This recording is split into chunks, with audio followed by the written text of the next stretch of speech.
So, hello everyone. So, today is our sixth day of our Java programming bootcamp. So, in the previous lecture, we have seen about exception handling in Java and some other things, right? So, in this today's lecture, let us complete the two leftover programs which are pending in the last lecture. That is a nested try and nested try catch, and one more thing is custom exception. And when the user wants to throw a custom exception, how he can do that one? Let us see this program today. And after completing those two programs, let us see the concept of file handling in Java and how to write, how to read and write, and some other programs as well. And after that, let us just see an intro to threading, just what is thread and etc. All right.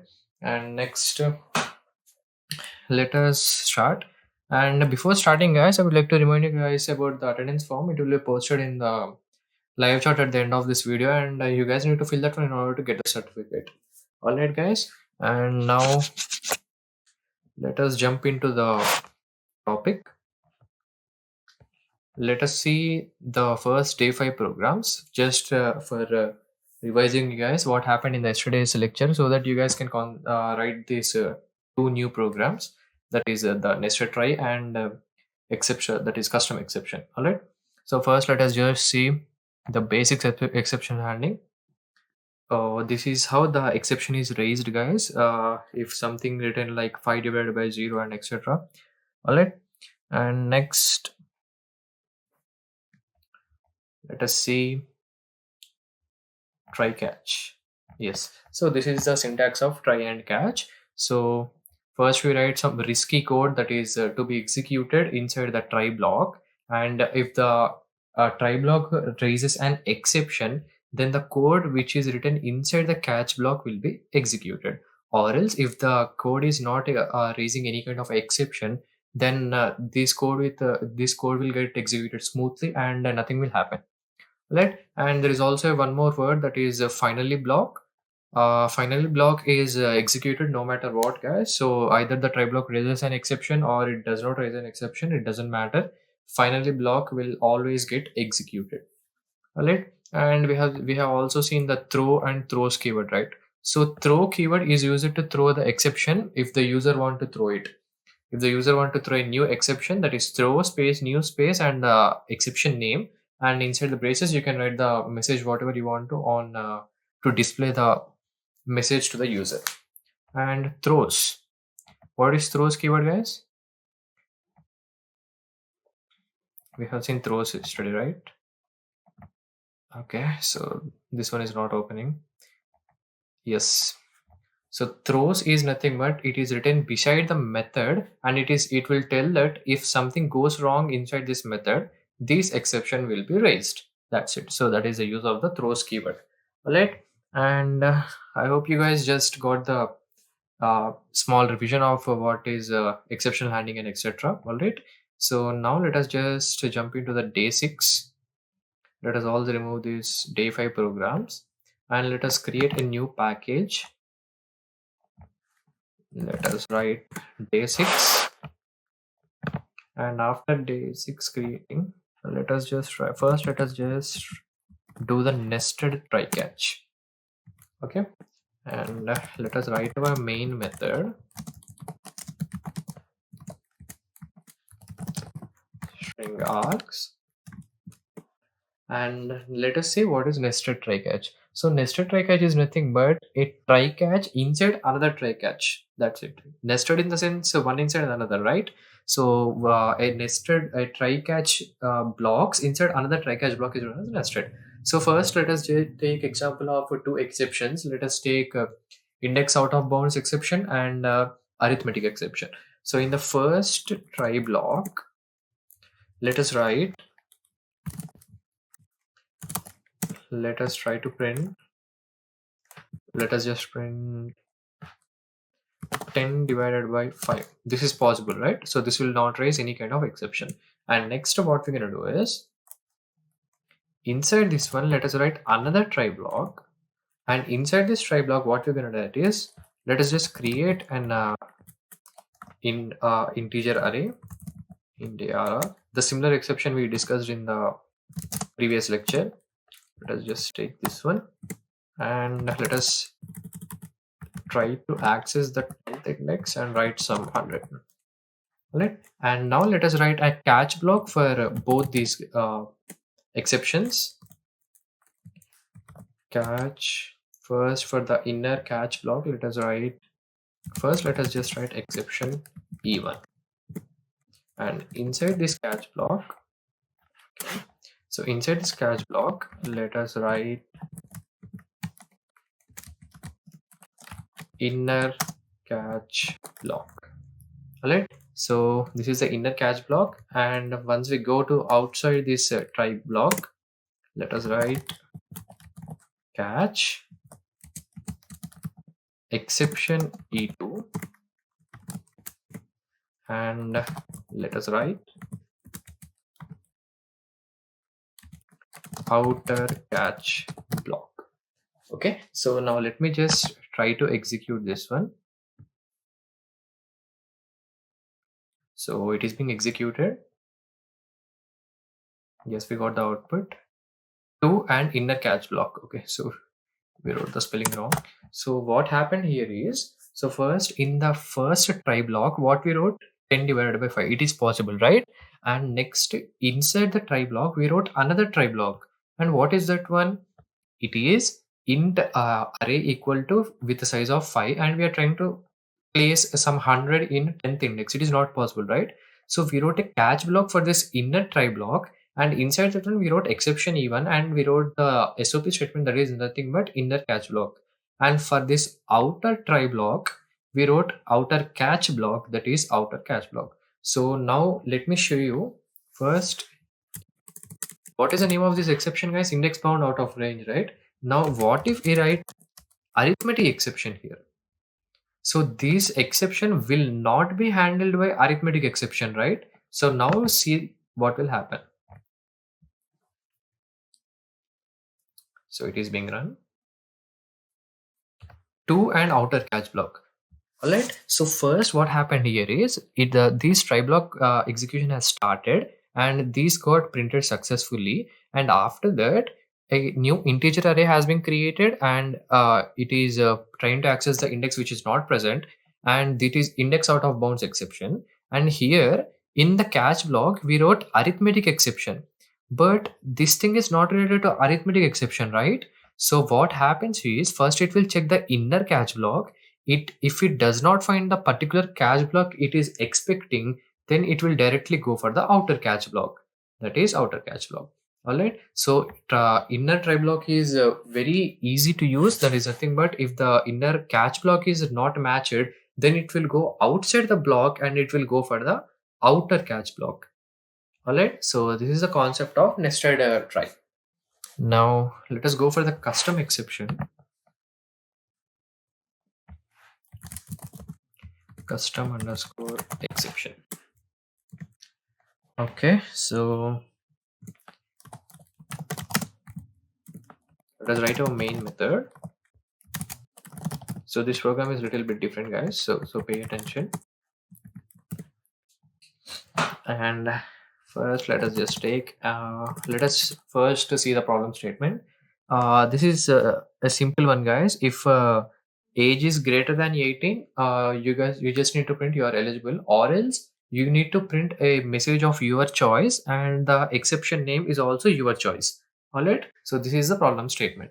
So first let us just take an integer x equal to, let us just take for the negative case first below 18, that is 16, and let us just write if x is greater than 18, what are we supposed to print? We are supposed to print you are eligible, or else what we're gonna do, we're gonna call the new class which we created, and we will throw the exception. Before that we need to create the class which is throwing the exception. So first let us create a class, and let us write our class name as not eligible. And what is the concept here is, it will extend the exception class. All right, so this is the concept. Exception is a class, and this not eligible is extending the exception because this is a custom exception. So custom exception which we create must extend the exception. All right. So let us open this one, and what we're gonna do is, after creating the object, let us just create a static block, and inside the static block, let us use the okay. So first, instead of this one, let us use the constructor. So constructor is nothing but write the exact class name, and inside this one, what you're gonna do is just write the message which we want to take. Let us just take that as string s. Okay. And inside the constructor, let us use our super keyword. Super keyword is nothing but it will go to the parent class.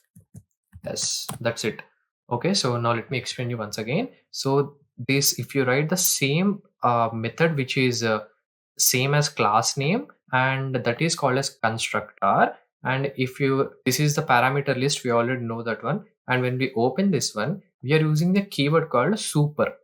Super keyword is nothing but it will directly send this string s to the parent class. What is the parent class of this not eligible? Exception. So exception is an inbuilt class in Java, and it will directly go to exception, and it will directly raise an exception. All right. So else what we're gonna do? We learned the throw keyword syntax, right? Throw new not eligible, and inside this one, let us write our message. You are not eligible, age less than 18. All right. So this is how you're gonna do. And okay, so before that, what we're gonna do is, all right. So this we also need to add this one, that is in the main method we should write the throws keyword, that is if something goes wrong here, we need to write this not eligible. All right. So we also learned the throws keyword, right? So that is that. And now let me just run this program.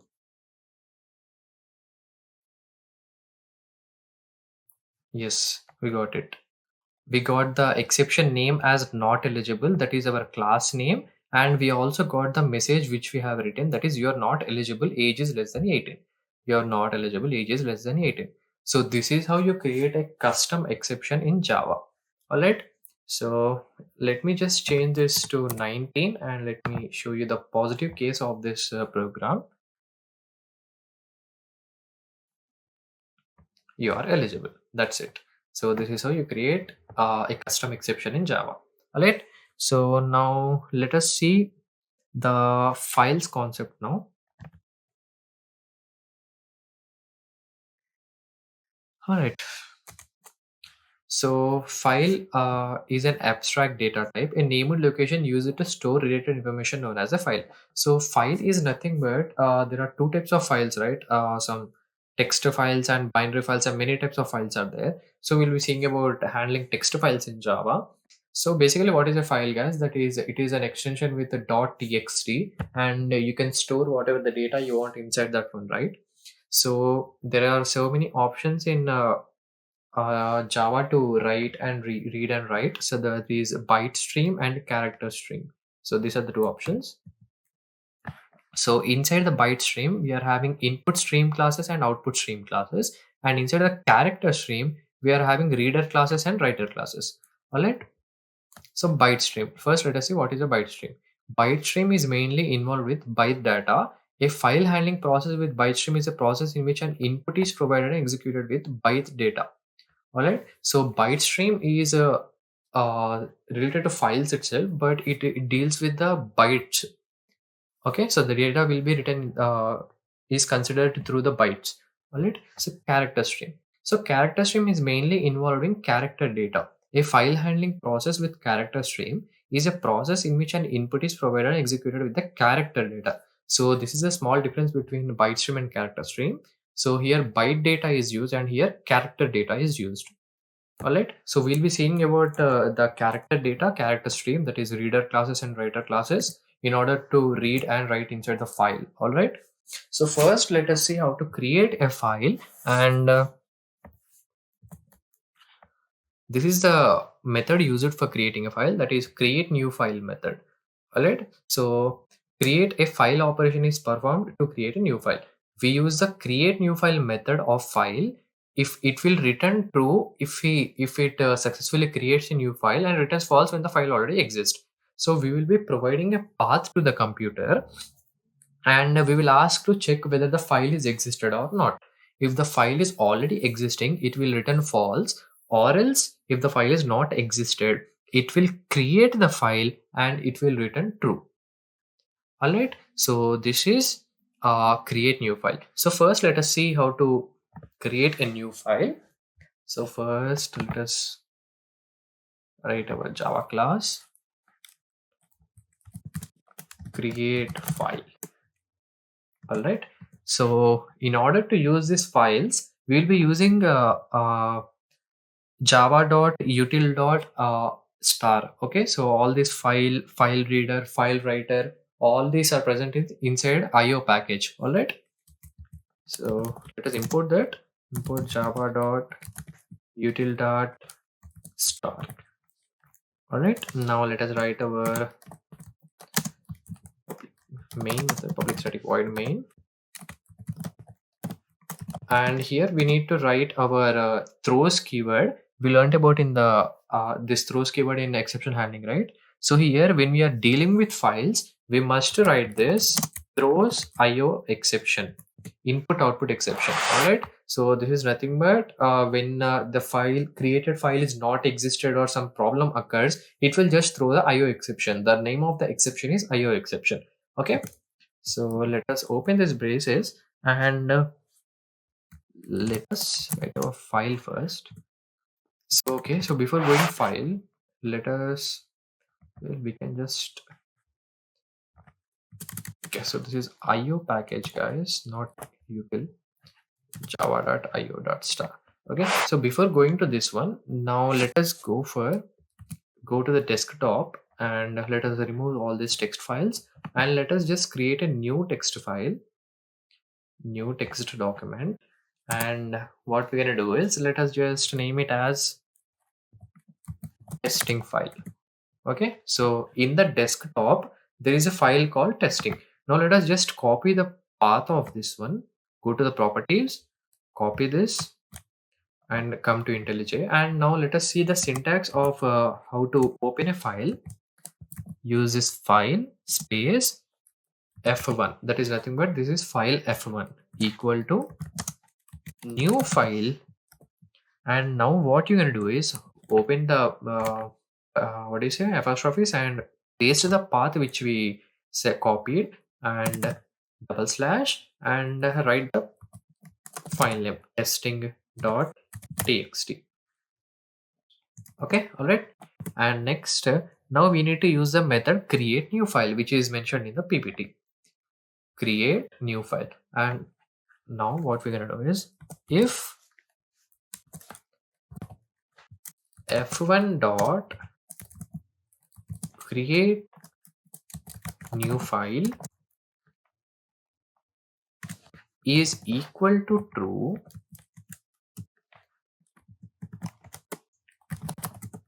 let us print file has created successfully. All right, or else what we need to print, we need to print file already exists. Okay, so now let us just run this.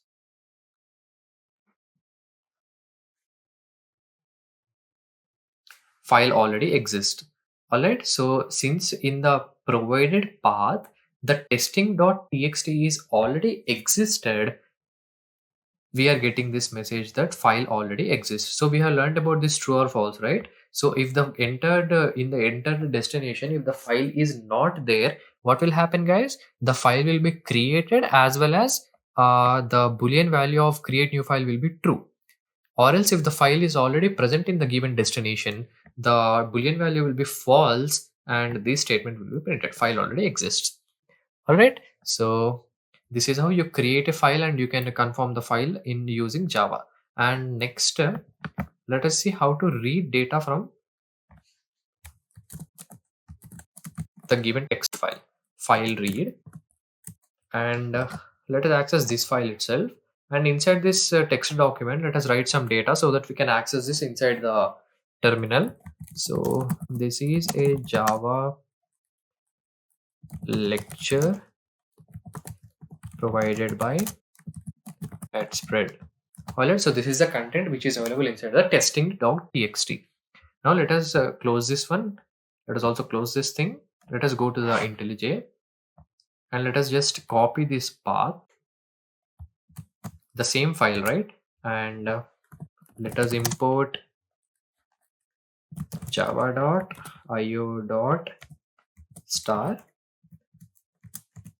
Let us write our main method,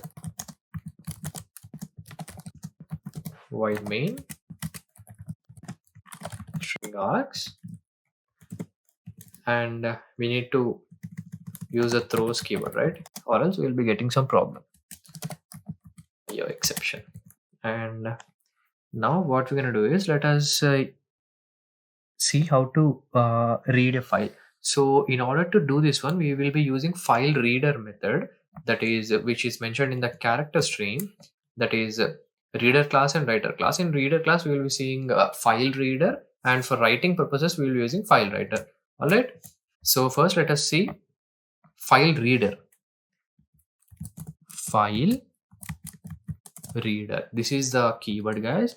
File reader space. Let us just take F1 equal to new file reader and provide the path here.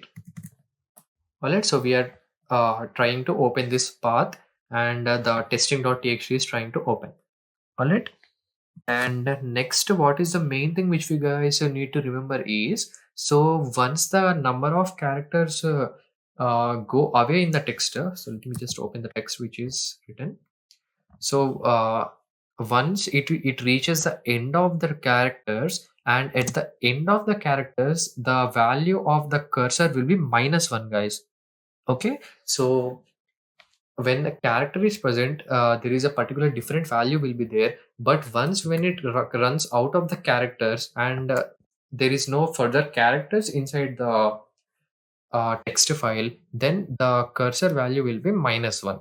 All right, so that is the thing you guys need to remember, that it will be used in reading and writing also. So let us just close this one. Okay, don't save. And let us just take first initially a variable int I, and let us use a while loop. While, open the braces, and I equal to, what is the file name, f1 dot read is not equal to -1. All right, so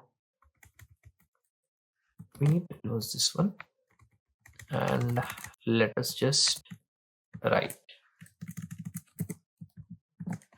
So what is happening here, guys, it is nothing but while we are running a while loop, and we are taking the I value as f1 dot read. For every iteration, we are checking where the cursor is present, and we are making sure that it is not equal to -1. That is nothing but it has not reached the end of the characters. And for every iteration, let us print the character which is present. So we are printing character wise. So let us remove this ln so that it will be printed in a proper sentence. System.out.print, and let us just write char I. All right, so this is how the reading is done. Let me just run this, and let us say whether we are getting the desired output or not. This is a Java lecture provided by edspread. So this is the exact same thing which we wrote inside the text file, right? So what is happening here is, so initially I is equal to f1 dot read, and it will start from the beginning of the text file, and at the beginning of the text file the I value and the character of that I is printed. So initially T will be printed, next H will be printed, I S, after that a space, empty space, I S, that is it will continue. And when it once it will reach the end of the file, then that is nothing but -1, it will automatically exit the loop, and it will just break the loop, and the program execution will be stopped.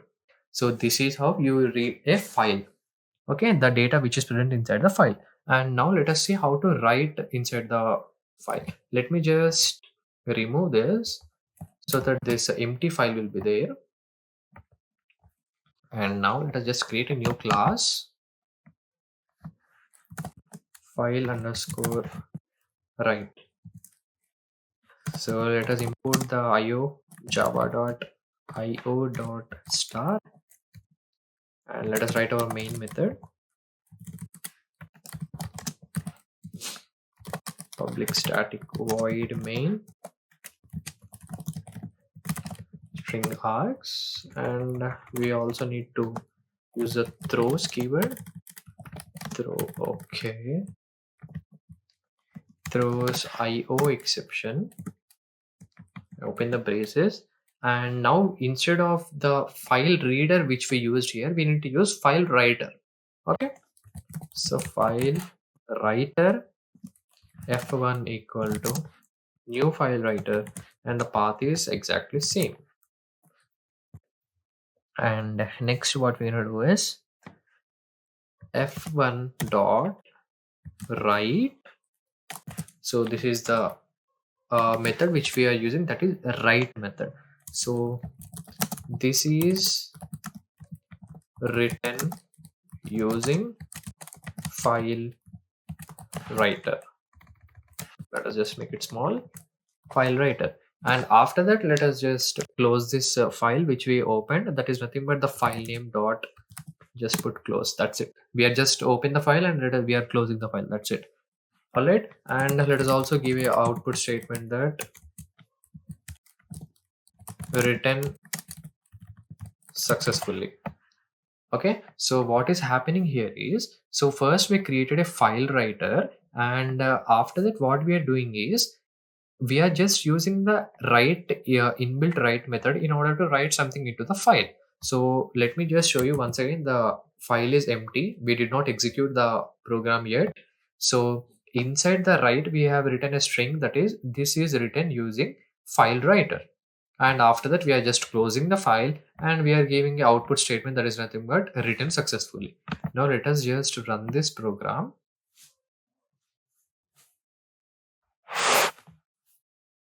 and written successfully. We got a message that the data has been written successfully. Now let us go into the this testing file. Yes, we got this is written using file writer. All right, so I hope you guys got the concept here. So let us go now. Okay, so let us go back now, and we have seen how to write and how to read, right? So now, okay, so now let us okay, so after that, let us also see how to delete a file.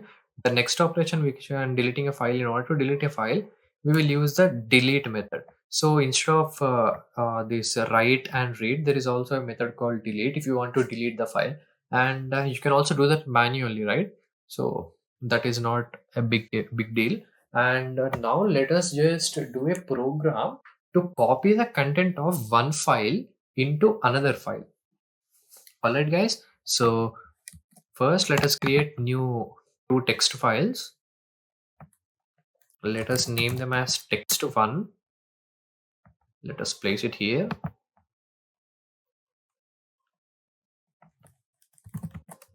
Let us write it text2. Both are empty, right? So in the text1, let us write some content. This is the content of text1. Okay, so let this be enough, and text1 contains this content. and text2 is totally empty. So what is our goal is the content which is present inside the text1 should be copied into text2. All right. So now let us just try to write a program for this one. Let us just open a new Java class and let us write file underscore copy. Okay. And first let us import this java.io.star and let us write our main method, public static void main,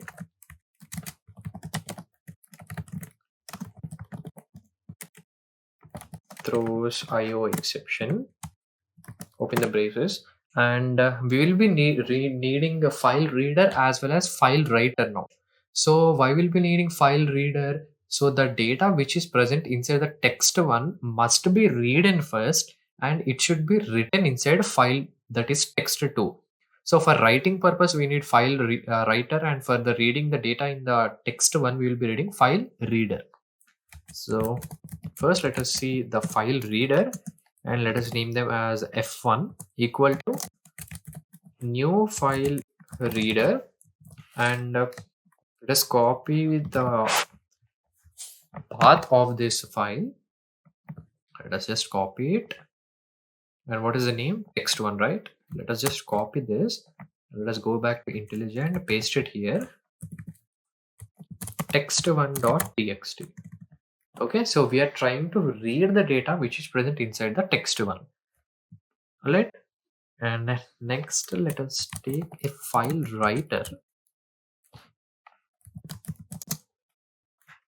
f2 equal to new file writer. Let us paste it here. And what is the data which we are what is the file name of the thing which is we are trying to write inside? That is text2.txt. All right, so we have just trying to open the two files, and let us store the data which is present inside the f1 file, that is nothing but text1.txt inside a string called string s1 equal to, let us just first initially take empty string. So in case if the data is empty in the text1.txt as well, we just need to write empty in the text2, right? So that's why we are just taking an empty string. And now similarly we will be using a while loop, while. Okay, so before that let us take int I, and we need to write the same condition, guys. I is equal to f1 dot read is not equal to -1. So this is the same condition which we wrote previously, right? And now inside this what we're going to do is s1 equal to s1 plus and the character of I, just close this. And after this, so what we are doing here is we are running a while loop, and this condition we already read in the previous program. And initially the string is empty, right? S1 string is empty. So now every character is being added to S1. So S1 equal to S1 plus we are concatenating the previous character. So initially what is a character I? For example, let us assume this is the data which is present inside the text1.txt. So initially W will be added to S1, next R, next I, next T. So character wise every character is being added to the string of S1. And now what we're going to do, guys, by using the file writer, that is F2, we'll be just dumping this data into the text2.txt. And what is our text2.txt file name? F2. All right, let us also print this S1 so that it will also be displayed outside in the terminal as well. And now what we're going to do is F2 dot write, and inside write what we're going to pass, guys? Obviously we'll be passing S1. All right, and let us close the both opened files. F1 dot close, F2 dot close, and let us just write output statement that file copy is successful. Okay, so what happened here is we just created a file reader and file writer, and we have taken an empty string. We have taken int I, and we are following this condition. And for every iteration, a character is being added to the empty string, and finally, the string is being dumped into the empty text file, that is text2.txt. And finally, we are closing the two files, and we are printing that this file copying is successful. Now let me just run this.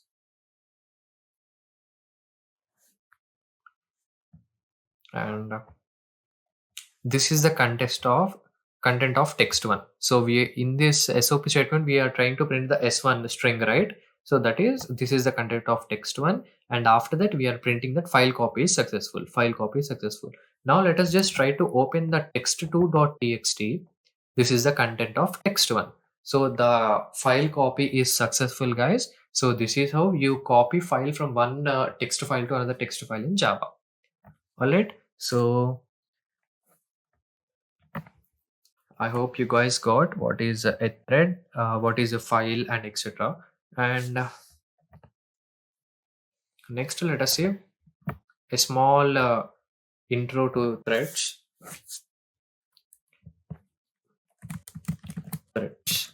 So basically, first let us see what is a thread. So it is a context of Java, and the path followed by the program is known as thread, guys.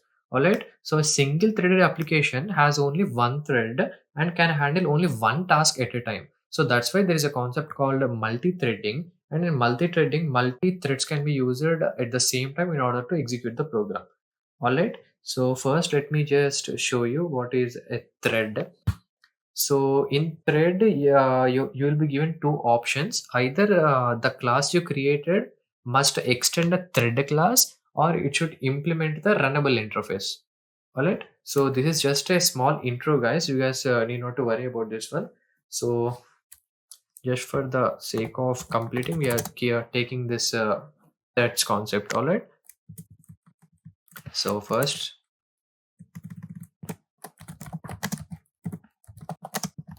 let us write our main method.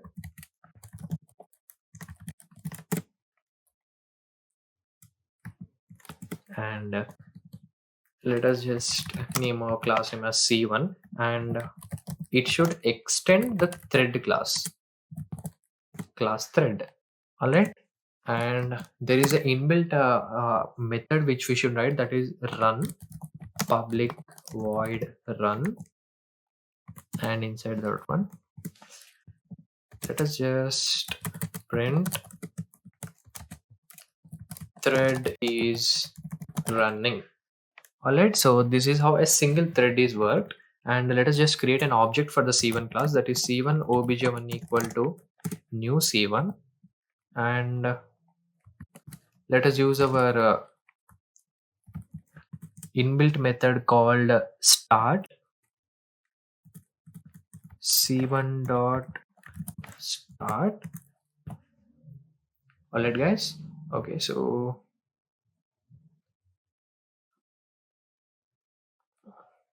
we are getting this is obj1, not C1. We will be using the object class. So what we are doing here is, so we created an object for the C1 class which is trying to extend a thread class, and when you call this start method, which is inbuilt method, it will directly go into the run method. All right, and this statement will be printed, that is thread is running. Let me just run this.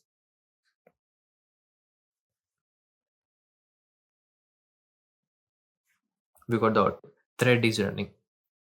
Alright, so this is how a thread is worked generally. And let us just see a simple program of multi-threading, and let us stop here, and let us just go to multi-threading. So inside the main method, first let us write our main method string args, and let us write our own class multi. Let us name it as multi, and it will extend the thread class. And we have seen the run method, right? Public void run. Okay, so we need to remove this one thing, and inside this one let us try to print thread is running.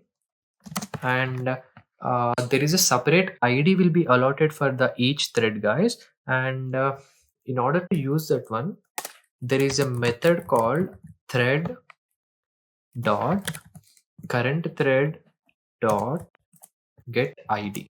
So this is the id which we'll be using for each thread, so that the threads will be separated easily. All right, so let us see all these things first.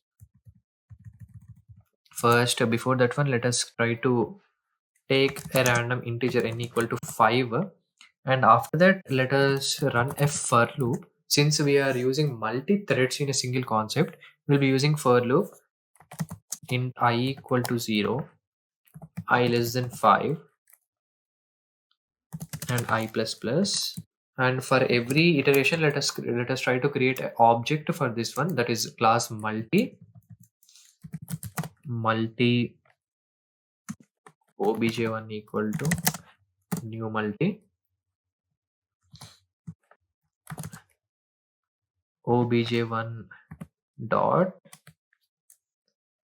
let us use our start method. Let us just name it object or obj1, nothing, it doesn't matter. All right, now let us just try to run this one, and we'll be seeing the concept of multi-threading here. Yes, we got it, guys. Thread is running. So here nothing but what happening here is, so for every iteration, we are creating a object and we are calling a start method. So when we call start method, which will be evoked, this run method will be evoked. And for every iteration, this method is being called, and we are getting a message that thread is running. And after that, we are using the inbuilt methods, that is thread dot current thread dot get id. So for every thread we'll be giving an id, and that id will be this like this. So it will be generated randomly by the system. So for the first thread we got the id as 17, 20, 19, 16, 18. All right, so these threads will not follow in any kind of order. All will be executed at the same time, but they will be followed in the one by one, and they won't follow any kind of serial order. Right, so this is the thread concept, guys. And let us see ppt if we missed anything. Yes, we did not miss anything. Okay, guys, so that's it for today. And if you guys have any kind of doubts, you can ask us in the live chat or through WhatsApp. And that's it from my side today, guys. So thank you for watching.